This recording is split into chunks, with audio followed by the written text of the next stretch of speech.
What if I told you that one man helped shape the course of jazz, pop, and concert music, all while wearing a tuxedo? Yes, you guessed it right. We're talking about Paul Whiteman. Imagine a man born in the closing days of the 19th century, guided by his father, a supervisor at the Denver and Rio Grande Western Railroad, who also happened to be a music enthusiast.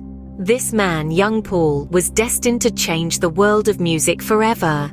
From Denver to the global stage, he journeyed, his life intertwined with the melodies he created and the harmonies he inspired. Whiteman's influence transcended genres. He was a maestro who danced on the lines of jazz, pop, and concert music, transforming them with his unique touch. He didn't just make music, he lived it, breathed it, and made it come alive in a way no one else could. Born in 1890, Whiteman was set on a path that would lead him to become the king of jazz. But how did he earn this title? The journey from a humble violinist to the king of jazz was not an overnight affair. This story begins with a young Paul Whiteman, a violinist of modest beginnings, who held a vision to transform the world of music. He was not just content with playing the violin, he wanted to create a symphony of sounds that would resonate with every soul. And so, he formed the Palais Royal Orchestra, an ensemble of talented musicians who would help him bring his vision to life. Whiteman's journey was not a solo act. His orchestra was his symphony and he was the conductor, guiding each note to its perfect place. But he didn't just want to make beautiful music. He wanted to make music that was accessible to all.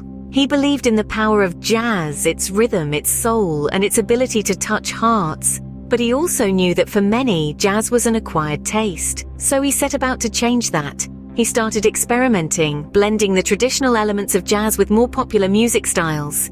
He wanted to create a bridge, a gateway for those unfamiliar with jazz to cross over and discover its magic. And his efforts bore fruit. His orchestra gained popularity, and their music started reaching wider audiences. But the pinnacle of his early career was undeniably the Aeolian Hall concert. This wasn't just any concert. It was where he introduced Rhapsody in Blue. This piece, a fusion of classical and jazz elements, was a daring experiment. It was a risk, but Whiteman was never one to shy away from a challenge. Rhapsody in Blue was a triumph. It was more than just a piece of music, it was a statement. It was Whiteman's way of saying that jazz was not just a genre, but a language that could speak to everyone. It was his way of inviting everyone to the party, to the world of jazz, and the world accepted his invitation. With Rhapsody in Blue, Whiteman had not only introduced a new sound, but also a new era in music. Whiteman's influence on music was far-reaching and everlasting. He was more than just a maestro. He was a visionary who shaped the soundscape of the 20th century. His contributions to the music industry were groundbreaking, and his influence profound.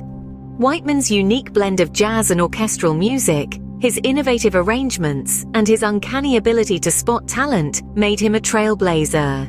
He effectively transformed the genre, broadening its appeal and making it accessible to a wider audience. Through his work, he introduced the world to a new era of music, one that was both sophisticated and exciting. But perhaps one of Whiteman's most significant contributions was his influence on other musicians. He played a pivotal role in the careers of many artists, providing them with a platform to reach new heights. His orchestras were a breeding ground for talent, nurturing musicians who would go on to become legends in their own right. Whiteman's influence extended beyond his lifetime, shaping the future of music genres. Elements of his music can be heard in the melodies and rhythms of pop, rock, and jazz music today. His pioneering spirit continues to inspire musicians, urging them to push the boundaries and explore new sounds. Whiteman's legacy is not just in the music he created, but in the path he paved for future musicians and genres. He was a king who built a kingdom that continues to thrive and evolve long after his final note. Paul Whiteman's life was a symphony, filled with highs, lows, and beautiful music. As we delve into the final note of his life, we appreciate the unique symphony he composed not only in his music but also in his life. He orchestrated a new era in music, pioneering jazz into mainstream culture. His influence, much like his music, remains timeless, echoing through the generations. Paul Whiteman may have left the stage, but his music and influence continue to resonate, reminding us why he will always be the king of jazz.